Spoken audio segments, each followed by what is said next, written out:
Bienvenue à chacun et à tous. C'est la dernière partie de votre émission 120 minutes Actu Soir.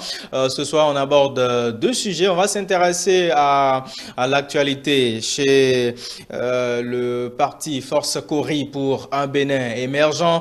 On va également s'intéresser à la promotion du consommant local. Actualité obligée. On fait l'exercice ce soir avec trois invités. Une nouvelle figure qu'on va découvrir ce soir, Médric Rungbo. Il est chroniqueur politique. Bonsoir. Bonsoir, monsieur le journaliste. Bonsoir, fidèles téléspectateurs de ETélé. Merci de votre disponibilité. Quelqu'un qui n'est pas à sa première, léger, André Zammenou. Bonsoir. Bonsoir, monsieur Ambiance. Bonsoir, les téléspectateurs. Bonsoir, chers collègues. Vous êtes membre du parti Force Cori pour un Bénin émergent. Vous êtes coordonnateur de la 15e circonscription électorale et on aura le temps de vous écouter sur votre actualité. Allez, en face de ces deux, Juste Akakpo, analyste politique. Bonsoir, Juste. Bonsoir Abdias et bonsoir à nos très chers amis téléspectateurs. Allez, Juste, vous avez suivi l'actualité au sein du parti Force Cori pour un Bénin émergent. Le week-end, le dimanche plus précisément, c'était la présentation, l'investiture de Paul Rumpé et de son colistier. Comment est-ce que vous avez lu cette investiture qui était annoncée pour le Palais des Congrès, mais finalement qui a été délocalisée pour un autre lieu après? Alors par rapport à la question, je dirais que ça a été d'abord un étonnement pour moi.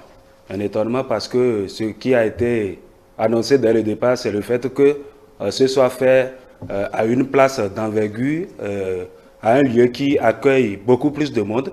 Et n'oublions pas aussi le fait que le président du parti, en l'occurrence M. Paul Rumpé, avait déjà fait la promesse que le parti drainerait du monde le jour où il y aura d'investiture. Donc c'est un élément quand même qui m'a moi personnellement interpellé. Cela a fait plutôt, à mon niveau, poser quand même un peu d'inquiétude parce que je me dis, si déjà à la base on a annoncé qu'on va drainer du monde, qu'on va drainer une foule et qu'au finish on va organiser ce pourquoi on disait qu'on veut drainer du monde à un lieu qui accueille plus de monde, c'est un message qui n'est pas totalement à l'actif ou en faveur du parti. Donc c'est un élément quand même qui envoie déjà, je dirais, entre griffes, un aspect un peu négatif qui, quand même, va demander à ce que le parti fasse plus d'efforts ou que les responsables fassent plus d'efforts pour que cela ne décrédibilise pas le fait qu'ils soient quand même en mesure de pouvoir mobiliser plus de monde, de pouvoir avoir plus de foule pour les actions prochaines qui arrivent pour le compte des prochaines et pour le compte de la prochaine élection présidentielle qui se pointe à l'horizon.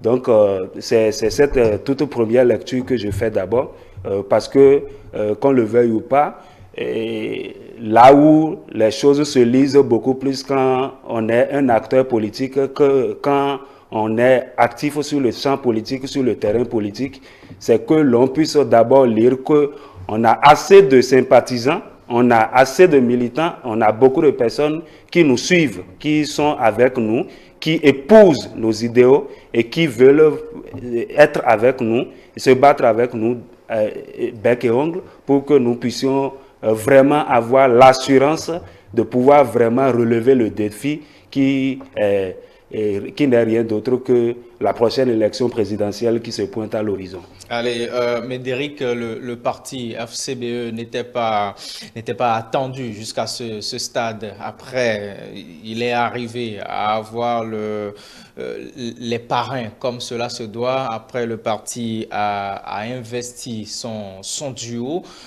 Est-ce que vous lisez une démarche vraiment à saluer? Déjà, merci beaucoup pour la question. On va rester sur des faits, ce qui est factuel. Observons que déjà le président du parti FCBE est à féliciter. Dans un environnement politique assez tendu, je pense que sa ligne politique est respectée. Quand on se rappelle de tout ce qui s'est passé depuis 2019, la participation aux élections communales de 2020, la participation de ce parti politique à l'élection présidentielle de 2021, toujours avec le soutien des parrainages des députés ou des élus de la mouvance présidentielle, c'est toujours cette même ligne de conduite qui a été respectée pour le compte de l'élection présidentielle à venir. Et je pense qu'il est resté fidèle à cette vision politique qu'il est en train de prôner aujourd'hui pour dire d'abord respecter les textes tels qu'ils sont en l'état.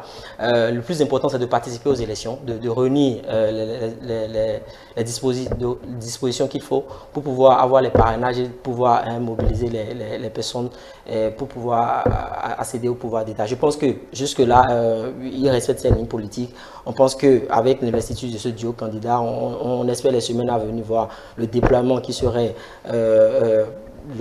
celui de ce parti pour aller rencontrer les populations béninoises et leur porter en fait leur projet de société pour les 5 prochaines années à venir. Donc je salue déjà toute cette cohésion au sein de ce parti politique-là. Ce n'est pas aisé quand on sait que chez nous actuellement, il y a de ces remous où des militants prennent des actes de dissension dans certains partis, avoir un CBE assez réuni politiquement. Encore que c'est qu'en 2021, lors de la désignation de l'ancien ministre d'État, Souleymane Djemba, il y a eu des grognes au sein de ce parti politique. On a le premier secrétaire exécutif national adjoint, M. Théophile Yaro, qui en son temps disait que ce n'était pas un choix collégial, c'était un choix qui a été fait contre la volonté des militants de ce parti.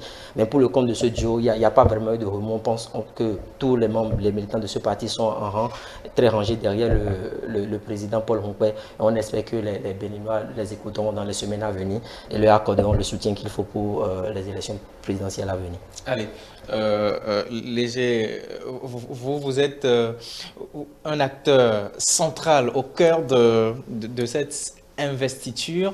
Est-ce que vous avez remarqué que le mot d'ordre aux militants a été respecté? Parce que la première promesse, c'était de mobiliser vraiment les militants et sympathisants autour de cette activité. Merci beaucoup, M. Alliance. C'est avec une joie que d'abord, je remercie très sincèrement ceux avec qui nous avions fait l'accord de gouvernance, qui ont respecté leurs paroles en nous accordant leur parrainage. Je les remercie au passage parce qu'il faut respecter les tests ont été respectés et nous avions reçu ces parrainages. On est passé de 28 à 38. C'est qu'on a dépassé ce qu'il nous faut pour participer aux élections présidentielles de 10 parrains. Et vraiment, je les remercie pour cet effort. Et en dehors de ce que je viens de dire, vous aviez dit si les militants sont aguerris et tout ça là par rapport à l'investiture qui s'est, n'est-ce pas, passée le dimanche dernier. Sincèrement, ça a été une grande joie pour les militants, pour le peuple béninois, pour tout le peuple béninois, puisque c'est pas la première fois d'abord que nous participons à une élection présidentielle avec le nouveau code électoral. Et j'ai constaté que au niveau de cette élection, il y a eu beaucoup de problèmes au niveau des autres partis. Mais nous, ça n'a pas été le cas chez nous. Tout le monde n'a pas eu de problème. Voilà, tout le monde n'a pas eu de problème. Nous avions eu ce qu'il faut pour participer aux élections. Et il y a eu une grande joie qui anime nos militants. Et ce qui s'est passé, et la salle majestique ne pouvait pas nous contenir. Pourquoi? Parce que les militants invités n'ont pas trouvé réellement de la place. Et pourquoi? Parce que nous avions déjà réservé, payé déjà au niveau du palais des congrès. Mais à notre grande surprise, il y a eu des problèmes au niveau de la salle.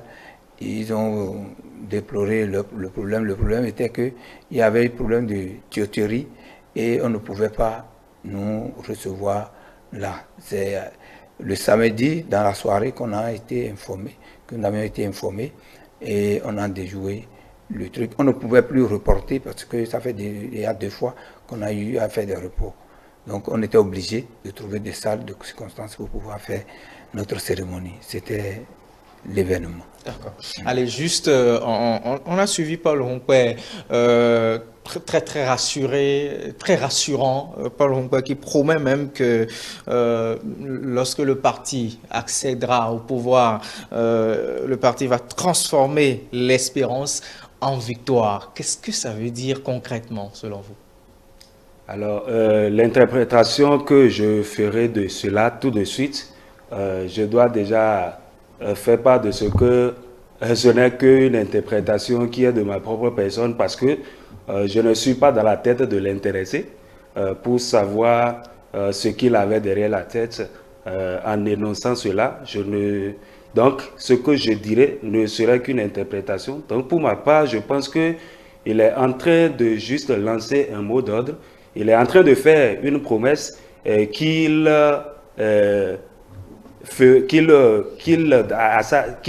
tiendrait selon ses propres convictions, selon ses propres bons vouloirs. Et donc, moi, je me dis que en tant qu'acteur politique, s'il déclarait autre chose qui aurait amené peut-être à douter de sa conviction, ça allait être un élément qui allait me surprendre.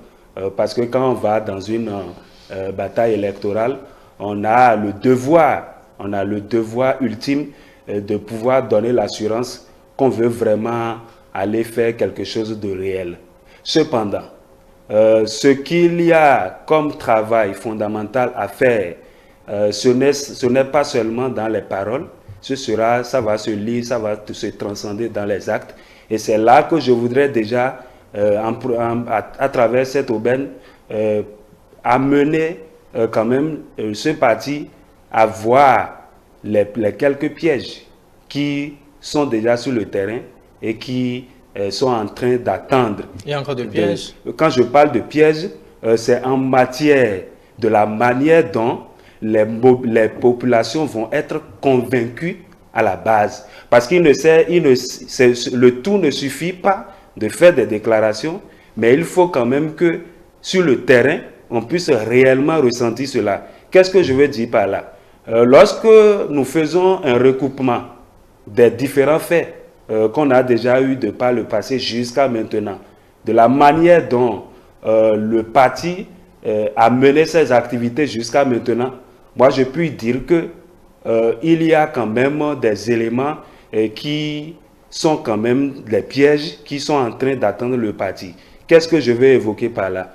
Le tout premier élément, c'est le fait que lors de certains débats majeurs, de certaines situations socio-économiques majeures qui ont amené certains partis, par exemple, à opiner. Et je prends l'exemple du parti Les Démocrates qui n'a pas manqué d'opiner sur des sujets majeurs, d'attirer l'attention du gouvernement sur des sujets majeurs, des sujets socio-économiques majeurs, les situations de chômage, les situations d'emploi, les situations de la précarité économique et tout ça. Moi, à mon avis, je n'ai pas senti une présence vraiment active de la part de ce parti-là sur le terrain. Ça fait un premier élément. Le deuxième élément, sur le terrain ou sur le terrain, à travers les médias? Sur le terrain et à travers les médias. Le deuxième élément, ça touche le côté du terrain. Combien de fois, quels sont les actions concrètes que ce parti-là a menées avec les militants et les sympathisants sur le terrain? Comment est-ce que ce parti a fait en sorte qu'il puisse avoir une certaine proximité entre lui et les militants et sympathisants à la base? Ça, c'est des questions fondamentales sur lesquelles je suis en train d'attirer l'attention du parti, pas pour fustiger le parti. En tant qu'analyste politique, j'ai ce devoir-là de souligner les lignes sur lesquelles le parti aura du travail à faire sur le terrain. Et le tout dernier élément, qui n'est pas quand même un élément à soustraire de l'analyse, c'est le fait que le parti soit amené à faire d'accord de gouvernance avec d'autres partis qui sont de la mouvance. Ça, c'est un élément aussi sur lequel plutôt le peuple va les attendre à la base. Parce que qu'on le veuille ou pas, moi, je ne trouve pas, je ne dis pas qu'il y a un problème en la matière, parce que l'enjeu qu'il y a, c'est le fait que le parti puisse réellement participer aux élections. Et du fait que le parti n'ait pas le nombre requis de députés ou de maires pour pouvoir participer aux élections, le parti avait besoin de se mettre dans une posture stratégique pour aller trouver plus de parrains. Donc, je ne dis pas que c'est mauvais ce qui a été fait. Mais ce que je suis en train de dire, c'est sur l'interprétation que les gens se font peut-être de la situation. Parce qu'aller débaucher des parrains, ou je ne dirais pas plutôt débaucher, aller négocier. On est ici dans un cas d'accord. Exactement, aller négocier. C'est pour ça que j'ai changé le mot en parlant de négociation. Aller négocier des parrains avec d'autres partis politiques et qui soient de la mouvance présidentielle, c'est quand même un élément qui envoie un message à la population à la base qui va se demander si réellement le parti n'est pas en accointance, n'a pas certaines affinités avec ces partis de la mouvance. Donc, moi, je voudrais tout simplement inviter les acteurs du parti FCBE de pouvoir se pencher sur ces trois éléments que j'ai évoqués pour pouvoir savoir comment réellement convaincre les militants à la base. Donc, ce que j'ai dit tout à l'heure, ce ne sont que des conseils gratuits que je donne. Ce n'est pas que je suis en train de fustiger ou que je suis en train de décrédibiliser le parti. Allez, Médéric, juste est en train de voir des pièges qui se dresseraient sur le chemin du parti vers la présidence de la République. Est-ce que vous voyez la même chose? Déjà, je ne vois pas les choses de la même façon que mon cher ami. À noter qu'au lendemain des élections de 2016, tout le monde s'attendait à ce que le parti FCBE puisse vaciller. Certes, ils ont eu des remous, ils ont eu des périodes de doute où il y a eu des conflits internes jusqu'à ce qu'une bonne partie des membres de ce parti se sont éloignés de ce parti. Mais on a toujours eu un Paul Ronquet résilient qui a été beaucoup plus lucide tout au long de cette période-là et a fait des choix qui sont beaucoup plus des choix de résilience pour maintenir la vie de ce parti politique-là. Et avoir un FCBE en 2025 prêt à concourir pour le pouvoir d'État, pour le compte de l'élection présidentielle de 2026, personne ne pouvait miser sur cela. Et c'est qui t'a dit, c'est pourquoi je salue beaucoup plus le président de ce parti pour avoir fait d'une résilience. Là où mon cher ami trouve qu'il y a des pièges, je pense que le plus dur a été déjà fait. C'est déjà de s'asseoir autour de la table avec ces autres partis politiques de la mouvance présidentielle que je salue au passage pour leur responsabilité républicaine. Le fait d'accorder ce droit de parrainage à ce parti politique montre clairement leur volonté exprimée d'avoir cette pluralisme politique pour permettre aux Béninois d'avoir un possible choix, quitte à ce qu'ils puissent se ranger derrière ce candidat qui répond à leurs aspirations profondément. À la place de mon cher ami, moi je pense que le plus dur est passé. Il s'agit maintenant de proposer un programme ou un projet de société qui rejoint beaucoup plus les aspirations des Béninois. Parce qu'on sait, après 10 ans de gouvernance du pouvoir talon, même s'ils ont un bilan socio-économique qui n'est pas négligeable, qui parle pour eux, il y a toujours des lignes qui ne sont pas encore touchées, des questions liées à l'employabilité, à la santé, au développement économique et à notre souveraineté en tant qu'État. Je pense qu'il y a beaucoup de choses, beaucoup de questions sur lesquelles nous allons attendre le duo candidat du parti FCBE pour qu'ils apportent des solutions concrètes, quitte à ce que ces solutions puissent convaincre les Béninois dans leur entièreté pour qu'ils puissent leur accorder les voies qu'il leur faut pour accéder à la magistrature suprême. Je pense que ils ont un champ, ils ont une bonne marge de manœuvre. Si on va parler de façon factuelle pour le compte des élections présidentielles de 2021, ils ont fait un score, si je ne dis pas n'importe quoi, de 11%.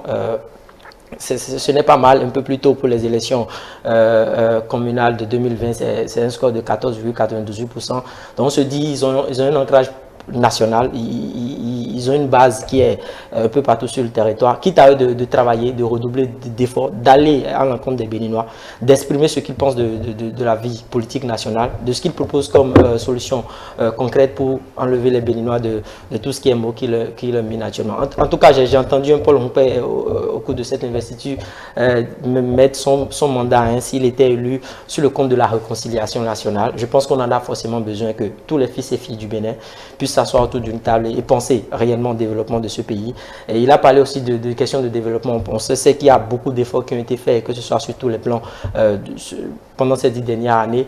Donc forcément, on attend qu'il nous propose d'autres solutions pour pouvoir améliorer l'existant, corriger ce qui a été très très mal fait et peut-être laisser ce qui n'est pas du tout bien, qu'ils auraient remarqué au sein de ce parti. Donc je pense que l'histoire retiendra le nom de ce président-là, M. Paul Rompé, pour avoir été vraiment dans un environnement politique qui est beaucoup plus tendu, avoir été résilient, avoir maintenu la vie de ce parti politique, discipliner ses militants surtout, et on espère qu'ils iront toujours en rang serré pour aller à l'encontre des Béninois, pour porter leur projet de société, et on verra ensuite ce qui va se passer. Moi, je suis sûr d'une chose, c'est qu'une élection n'est jamais gagnée d'avance.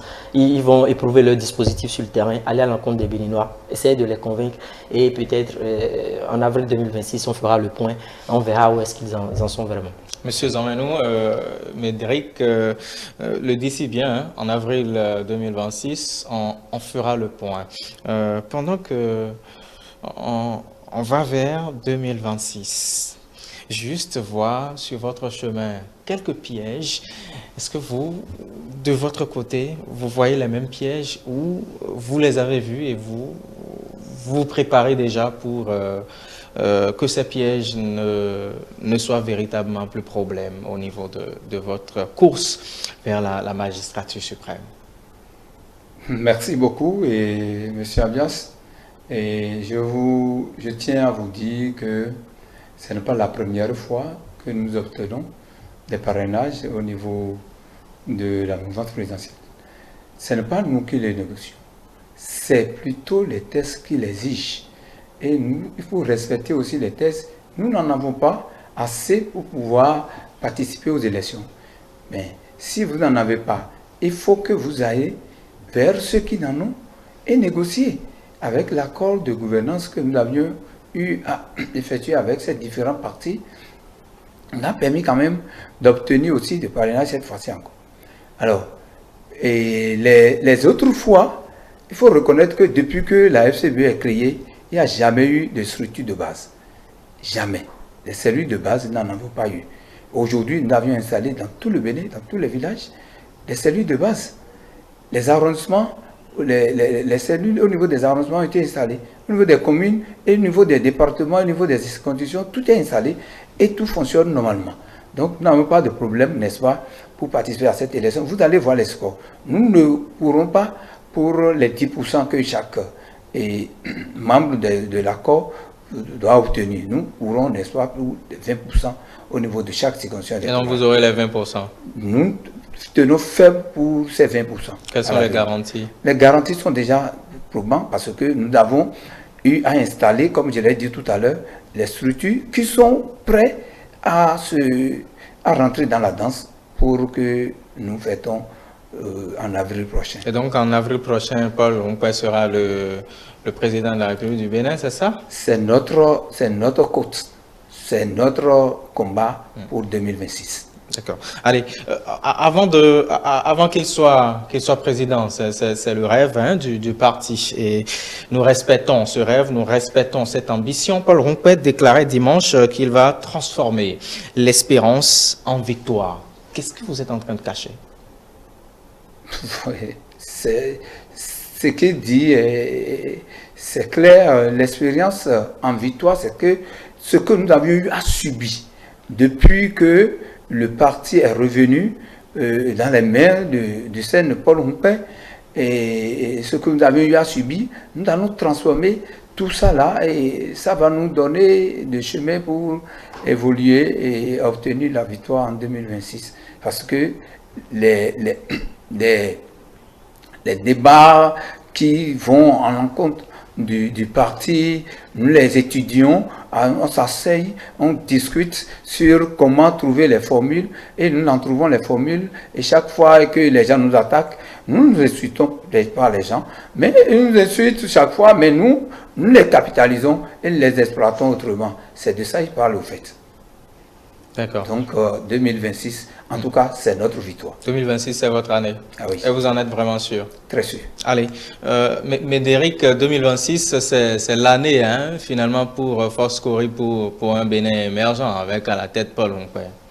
Déjà, je salue le mot d'ordre. On sent que le parti, tous les militants sont adhérés à la cause du SEN Paul Montpé. Si on va parler de façon factuelle, on pense que comparativement aux autres forces politiques, le FCBE, je ne vendrais pas cher leur peau. Mais comme on le dit, une élection, ce n'est jamais gagné d'avance, sinon il ne servirait à rien de dépenser autant de milliards pour les organiser. Je pense aujourd'hui plutôt que moi je suis encore dans l'attente de voir le discours de Paul Montpé en face à ces militants pour un parti qui se déclare de l'opposition présidentielle et qui jouit des parrainages des membres de la mouvance présidentielle. Je ne sais pas. Juste, vous voyez un piège, une difficulté. Non, je ne vois pas la difficulté. Je ne vois pas la difficulté. Est-ce que le parti va convaincre ce n'est pas une difficulté pour moi, mais c'est une question d'idéologie politique. Même si je pense que, quelles que soient les idéologies politiques, c'est le commun des Béninois, la prospérité, le vivre ensemble et l'émancipation de tout un chacun qui compte. Et on ne va pas s'attarder sur les querelles au sein des partis politiques, sur qui est de l'opposition radicale ou qui est de l'opposition modérée. Le plus important pour moi, c'est de pouvoir voir ce que ce parti politique-là nous propose en tant que jeunes, propose aux femmes, propose aux différentes couches de la population béninoise, propose en termes de soft power pour notre pays, que ce soit sur les plans économiques, renforcer le secteur du tourisme chez nous, les infrastructures. On les attend beaucoup plus sur du concret. On pense que le président Patrice Talon a mis la barre tellement très haute qu'aujourd'hui c'est un défi déjà pour le candidat de la mouvance présidentielle et un défi pour les autres candidats issus des divers horizons de proposer un truc qui soit beaucoup plus meilleur que ce que le président Patrice Talon a proposé ces 10 dernières années. Et je pense que la population ne va pas regarder d'un œil assez médiocre ce qu'ils vont proposer. Ils seront très très exigeants. Et je pense qu'au sein du parti FCBE, ils doivent faire un travail de fond, aller toucher du doigt les aspirations profondes des Béninois et nous proposer des solutions qui soient assez concrètes pour pouvoir aller vers ce défi-là. Mais oui, vous savez, quand on voit l'environnement et on voit les dissensions au sein des partis démocratiques, qui est peut-être un parti frais, une partie du FCBE tel qu'on l'a connu en 2017, qui se sont retrouvés dans un courant de l'opposition beaucoup plus radical, on se dit oui, forcément, déjà les discours, c'est que le SEN, Paul Montpé, est un opposant de choix pour le candidat de la mouvance présidentielle, un opposant de choix pour dire c'est celui qu'on pense le battre plus rapidement. Moi, je ne le pense pas comme ça. Je pense qu'une élection, c'est un débat d'idées, c'est l'argumentaire qui va prôner, c'est celui qui arrive à convaincre les Béninois pour dire soutenez-moi, qui bénéficiera de leur soutien et qui sera porté à la magistrature suprême de ce pays. Quitte à ce qu'ils vont vraiment travailler parce qu'en face, c'est une machine politique qui est bien rodée, qui a éprouvé toutes les difficultés possibles et qui est en rang tel qu'on voit comme le slogan derrière le ministre d'État, ministre de l'économie et des finances, en charge de la coopération, M. Romuald Wadani, qui est assez près. Donc je pense qu'ils ont un challenger de taille et doivent travailler beaucoup plus. Merci monsieur. Allez, cher monsieur, on va passer au deuxième sujet, promotion et consommation des produits locaux. Comment faire accepter le Made in Benin par tous? C'est la question. On est dans un Bénin où nous produisons nous-mêmes, mais accepter ce que nous produisons nous-mêmes est quelquefois problème. Des initiatives gouvernementales se multiplient, mais toujours est-il que le mal a la peau dure. Pourquoi, juste? Alors, c'est pourquoi le consommant local peine vraiment à démarrer ou à prendre vraiment son envol. C'est lié à beaucoup d'éléments et on ne va pas à beaucoup d'éléments qui impliquent même des éléments et des aspects plutôt même scientifiques.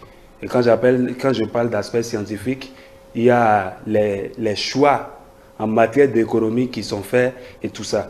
Alors, les quelques problèmes que je peux déjà énumérer comme étant, comme constituant un frein au décollage de ce consommation local qui, malgré les efforts qui sont faits, malgré les actions qui sont faites jusqu'à maintenant, qui bloquent, qui n'arrivent pas vraiment à pouvoir marcher, tout ça. Le tout premier élément que je vais aborder, c'est une situation ou plutôt un problème de mentalité. Ça commence par là, c'est un problème de mentalité d'abord de façon basique. C'est le fait, et ce problème de mentalité est lié au fait que dans la majorité des cas, nous tendons à penser que ce qui vient d'ailleurs est meilleur. Et déjà sur cette base-là, si nous raisonnons comme ça, nous ne pouvons pas avoir vraiment d'estime envers ce qui est produit chez nous, envers ce qui est promis chez nous, pour pouvoir vraiment prendre la chose en main et vraiment consommer cela. L'autre chose que j'évoquerai, c'est le fait qu'il y ait aussi, qu'on observe une existence de plus de programmes qui puissent, par exemple, sur le plan communicationnel, faire la promotion du consommation local. Je ne dis pas que des efforts ne sont pas faits. De nombreux efforts sont faits jusqu'à maintenant et surtout à travers l'appareil gouvernemental qui est mis en place au moment où chaque régime prend place, des actions sont menées.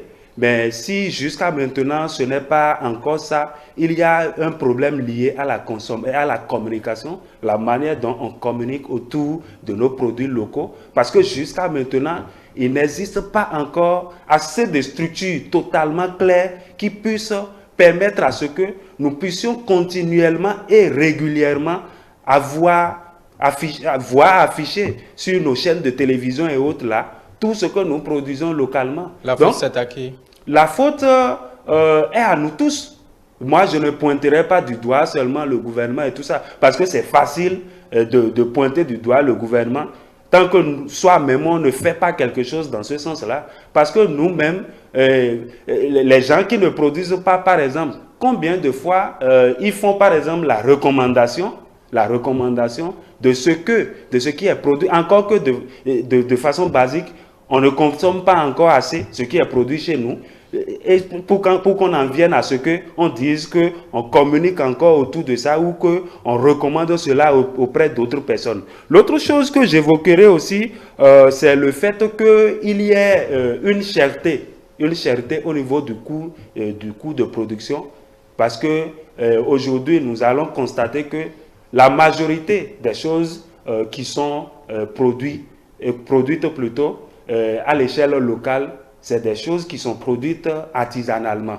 Donc, si c'est comme ça, le coût de production va être vraiment cher. Mais l'industrialisation est en train de oui, prendre... oui, bien sûr. Donc, ça fait partie d'un élément qui pourra vraiment aider aussi à mettre en place un levier d'action qui puisse permettre à ce qu'on puisse résoudre ce problème-là. Mais ce n'est pas encore totalement fait. Donc, parce que jusqu'à maintenant, il y a des produits qui sont faits artisanalement, ce qui fait que ça revient plus cher. Ça revient plus cher par rapport comparativement à ce que d'autres produisent et ce que nous importons. Donc, quand c'est comme ça, en tant que client ou en tant que consommateur, je suis obligé, quand je regarde en termes d'économie, je suis obligé d'aller prendre ce qui me revient beaucoup plus cher, ce qui me revient beaucoup moins cher. Parce que quand je regarde dans ma poche et je vois que je n'ai pas assez de ressources pour pouvoir acheter ce qui est beaucoup plus cher, même des fois cela amène des gens, quand bien même ils savent que ce qui est produit ici localement est meilleur que ce qui vient de l'extérieur. En compte tenu de leur pouvoir d'achat, ils sont obligés d'aller acheter ce qui est produit ici. Donc moi, je pense pour ma part que des initiatives doivent être beaucoup plus mise en place pour soutenir beaucoup plus nos acteurs qui produisent de manière locale afin que ces gens puissent avoir un certain soulagement, puissent avoir plus d'équipements et tout ça pour que cela puisse vraiment les aider. Merci, je ne dis pas que des actions ne sont pas faites, des actions sont faites, mais sur le mot d'ordre que je lance tout simplement, c'est que cela puisse aller beaucoup plus davantage. Merci juste. Léger, est-ce que vous partagez l'analyse de Juste? Il parle de la mentalité, il parle de la communication, il parle après de la cherté des produits qui sont localement faits. Bon, merci Monsieur Abias. Et moi, je salue d'abord et je remercie très sincèrement le ministre Gaston Dossoumi, qui fait beaucoup d'efforts pour ce qui concerne la transformation au Bénin. Beaucoup d'industries sont en train d'être installées et bientôt, il n'y aura plus les importations. Il faut reconnaître que nos producteurs ou nos transformateurs préfèrent précariser leur entreprise. C'est-à-dire quoi? C'est-à-dire, au lieu de se rapprocher, parce que nous faisons souvent la communication dans ce sens, au lieu de se rapprocher, n'est-ce pas, du ministère de l'Agriculture pour avoir les éléments nécessaires, ce qui leur permettra quand même d'avoir l'autorisation de mise sur le marché. Comment procéder pour avoir cette autorisation de mise sur le marché? Les différentes étapes qu'il faut traverser, les différentes maillons qu'il faut prendre en compte pour pouvoir avoir l'autorisation de mise sur le marché et qui est cette autorisation, n'est-ce pas, qui est donnée par l'ABSSA et qui est installée à Cotonou, qui a des répondants au niveau de tous les départements du Bénin, se rapprocher des directions départementales de l'agriculture, même si possible les agences territoriales de développement, pour avoir les pièces à fournir. Et on les accompagne jusqu'à l'obtention, n'est-ce pas, de l'autorisation des produits qu'ils veulent transformer. Et ils préfèrent, n'est-ce pas, feinter et produire des articles qui n'arrivent pas à avoir accès sur les marchés. Vous allez au niveau, aujourd'hui, ça a changé, parce que ça a changé beaucoup, et c'est pourquoi j'avais demandé, n'est-ce pas, de remercier, n'est-ce pas, le ministre de l'Agriculture actuel avec nous. Aujourd'hui, vous allez au niveau des supermarchés et supérettes. Vous allez constater que les produits du Bénin envahissent, n'est-ce pas, ces supermarchés. Même en pharmacie également, on remarque. Voilà, même en pharmacie. Ça envahit ces structures. Donc, ça veut dire que beaucoup de choses changent. Maintenant, demandons à nos populations de consommer les produits transformés au Bénin que des produits importés. Parce que nous avons dans la tête que les produits importés est mieux traités que les produits transformés ici.